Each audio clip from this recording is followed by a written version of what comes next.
Tapi bohong. Aku hanya memikirkan satu peraturan penting. Kenapa kau lakukan hari ini kalau kau bisa melakukannya besok? Hahaha. Few moments later.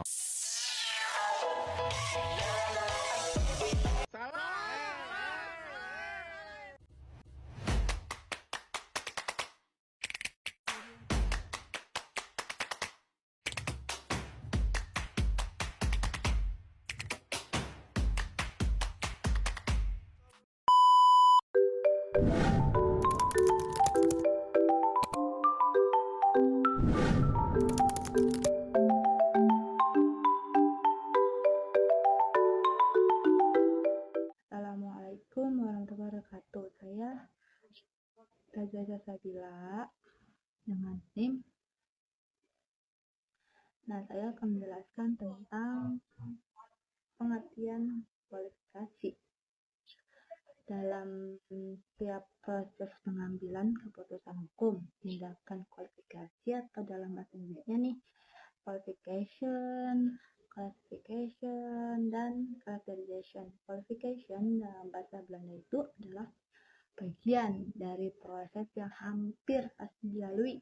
Ya, karena dengan adanya kualifikasi ini kita mencoba nih untuk menata kumpulan fakta yang dihadapinya sebagai sebagai persoalan hukum ya.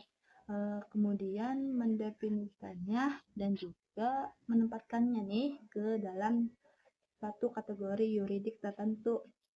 Sedangkan pengertian kualifikasi dalam hukum internasional itu merupakan suatu proses berpikir logis untuk menempatkan konsepsi, asas-asas, dan kaidah-kaidah hukum tertentu ke dalam sistem hukum yang berlaku. Kualifikasi ada dua macam nih. Yang pertama itu ada kualifikasi of law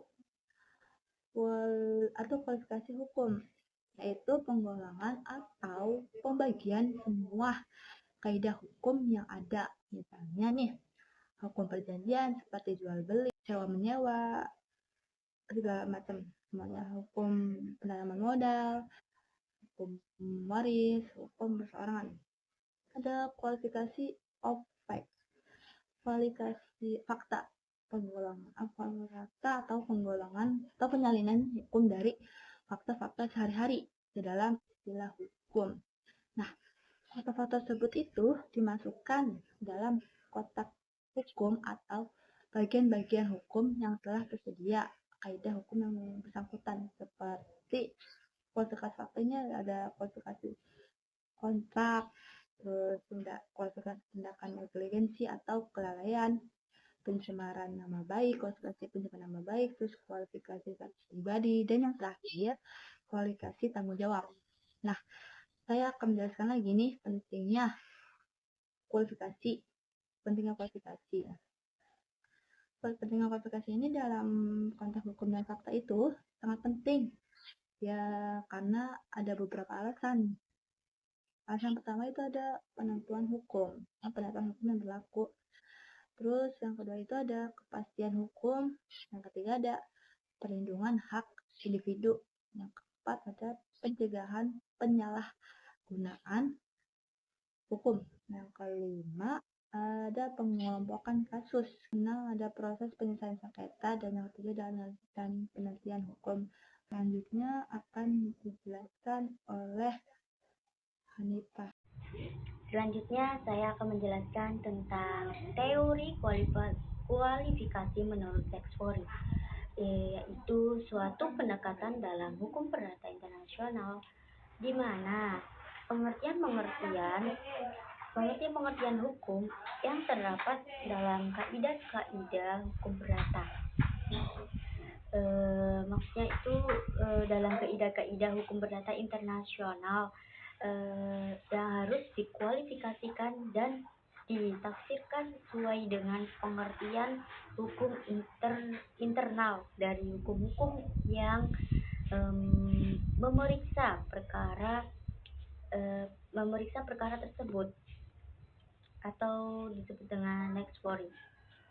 Dengan kata lain, hakim akan menggunakan hukum negaranya sendiri sebagai acuan utama dalam memahami dan menerapkan konsep-konsep hukum yang muncul dalam perkara internasional. Dan selanjutnya itu ada kelebihan dari kualifikasi Lex Fori itu adalah yang pertama, pendekatan ini memberikan kepastian hukum karena hakim itu menggunakan hukum yang paling ia pahami. Dan yang kedua itu ada memudahkan proses peradilan karena tidak perlu terlalu mendalam sistem hukum. Jadi itu tidak perlu mendalami sistem hukum asing. Dan selanjutnya itu ada kekurangan dari kualifikasi Lex Fori itu. Yang pertama itu ada terlalu menekankan pada aspek internal sehingga mengabaikan karakteristik khusus dari hukum internasional. Dan yang kedua itu ada potensi terjadinya ketidakadilan karena hukum satu negara mungkin itu berbeda dengan hukum negara lain sehingga dapat menghasilkan keputusan yang berbeda untuk kasus yang serupa. Selanjutnya itu ada contoh dari teori kualifikasi menurut Lex Fori. Contohnya itu penerapan dalam kasus Ogden v. Ogden. Kasus ini menggambarkan bagaimana teori Lex Fori diterapkan dalam praktik. Dalam kasus ini, hakim Inggris diminta untuk memutuskan sah tidaknya perkawinan antara seorang warga negara, contohnya seperti warga negara Prancis dan Inggris. Meskipun perkawinan tersebut dilangsungkan di Inggris dan hukum Inggris umumnya itu akan berlaku. Dan hakim Inggris juga memutuskan untuk mengkualifikasikan persyaratan lain. Maksudnya itu persyaratan izin orang tua yang merupakan syarat dalam hukum Perancis sesuai dengan hukum Inggris. Jadi akibatnya itu perkawinan tersebut dianggap sah. Meskipun menurut hukum Prancis perkawinan tersebut berarti itu menurut hukum Prancis perkawinan tersebut itu batal. Dan selanjutnya itu saya akan menjelaskan tentang kualifikasi menurut Lex Cause. Yang tadi kan menurut kualifikasi Lex Fori. Dan yang ini saya akan menjelaskan tentang kualifikasi menurut Lex Cause. Jadi itu Lex Cause adalah sebuah teori dalam hukum perdata internasional yang berpendapat bahwa dalam proses kualifikasi suatu peristiwa hukum, kita itu harus menunjukkan pada sistem hukum asal. Jadi kita itu harus menunjukkan pada hukum asal dari mana gitu pengertian tersebut berasal. Dengan kata lain, kita itu harus melihat bagaimana sistem hukum asing yang terkait mengklarifikasikan peristiwa hukum tersebut. Dan tujuannya teori Lex Cause, tujuannya itu yang pertama ada menentukan kaidah hukum perdata internasional yang relevan, dan itu bertujuan utama untuk menentukan kaidah hukum perdata internasional yang paling sesuai untuk diterapkan pada suatu kasus yang melibatkan unsur asing. Menghindari penerapan. Jadi menghindari penerapan ini. Kedua, kaidah hukum perdata internasional yang kaku. Jadi, teori ini mendorong hakim untuk tidak terpaku pada konsep-konsep hukum dalam sistem hukum domestik atau lex fori semata, melainkan juga mempertimbangkan konsep-konsep hukum yang ada dalam sistem hukum asing itu. Dan proses kualifikasi lex cause itu yang pertama ada identifikasi sistem hukum yang asing. Jadi pertama-tama kita itu harus mengidentifikasikan sistem hukum asing yang relevan dengan kasus tersebut. Jadi kita itu harus mengedepankan sistem hukum asing yang relevan dengan kasus tersebut. Jadi kualifikasi berdasarkan sistem. Ya, dan yang kedua itu hukum asing, kemudian kita melakukan kualifikasi terhadap peristiwa hukum tersebut. Berdasarkan sistem hukum asing yang telah diidentifikasi, dan selanjutnya itu ketiga, penentuan kaidah hukum perdata internasional itu setelah kita mengetahui klarifikasi tentang peristiwa hukum tersebut dalam sistem hukum asing. Jadi kita itu dapat menentukan kaidah hukum perdata internasional yang sesuai untuk diterapkan. Kelebihan dari teori lex cause ini, yang pertama itu ada lebih fleksibel. Jadi teori ini memberikan fleksibilitas yang lebih besar kepada hakim dalam menyelesaikan perkara yang melibatkan unsur asing.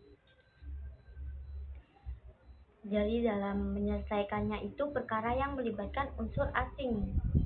Dan yang kedua itu ada menghormati sistem hukum asing. Jadi kita itu harus menghormati sistem hukum asing dengan merujuk pada sistem hukum asal.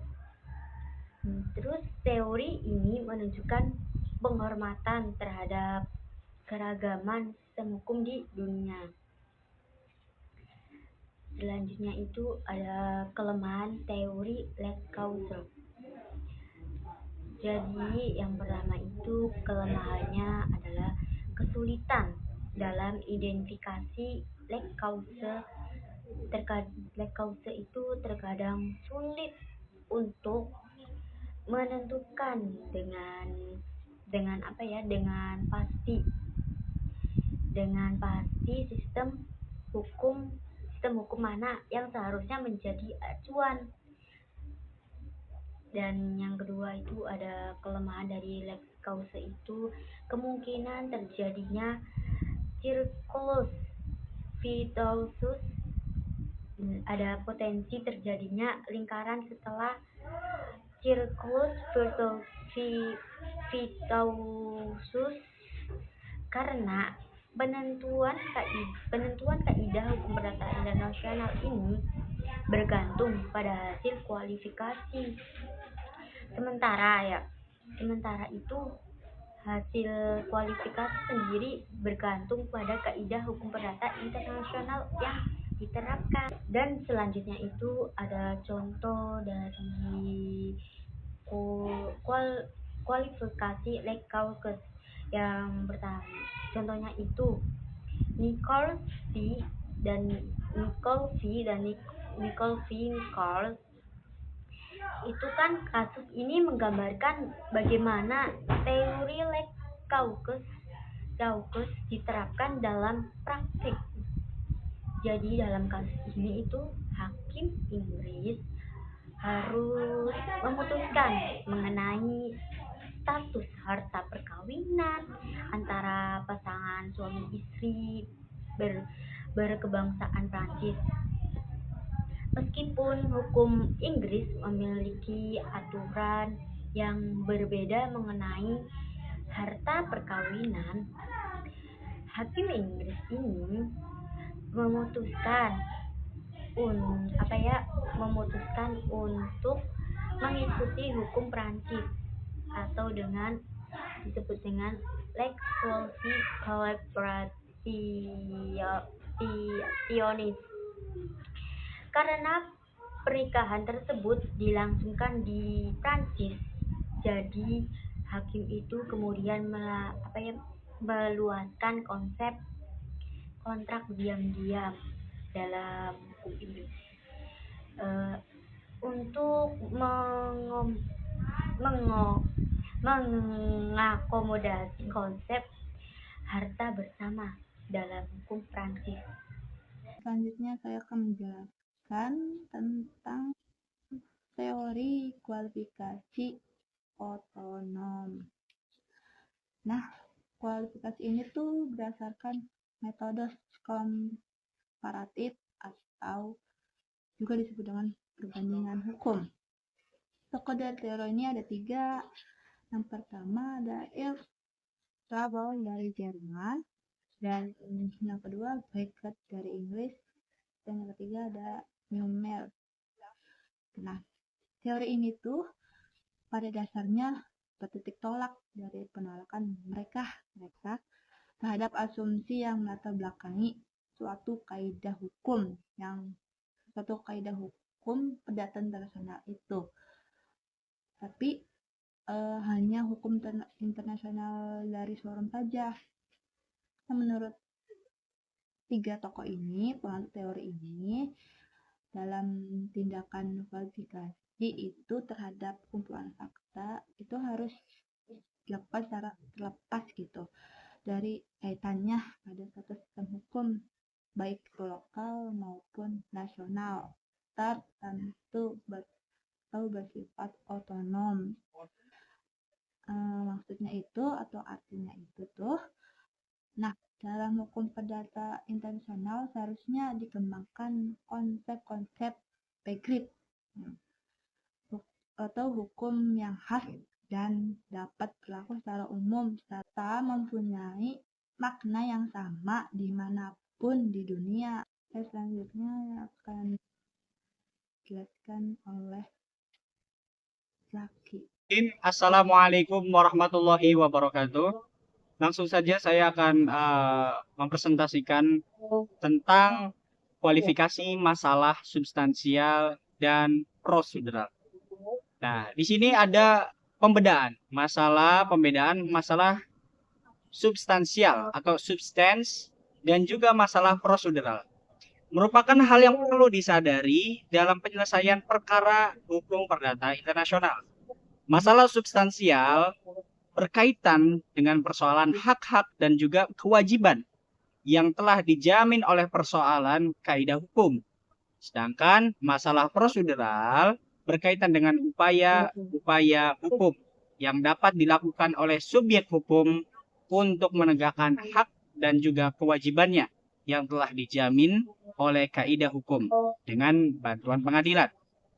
Asas umum yang dapat diterima oleh HPI ini adalah bahwa semua masalah hukum yang termasuk persoalan prosedural harus ditentukan atau diatur oleh lex fori dan forum dapat memperlakukan hukumnya sendiri setelah ia mengkualifikasikan masalah hukum yang dihadapinya sebagai masalah prosedural.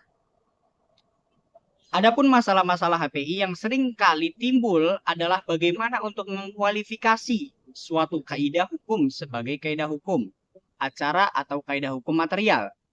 Masalah ini juga muncul ketika pengadilan menghadapi pertanyaan apakah dalam suatu perkara yang seharusnya tunduk pada suatu sistem hukum asing, suatu kaidah hukum lex fori harus dikategorikan sebagai kaidah prosedural atau juga substansial.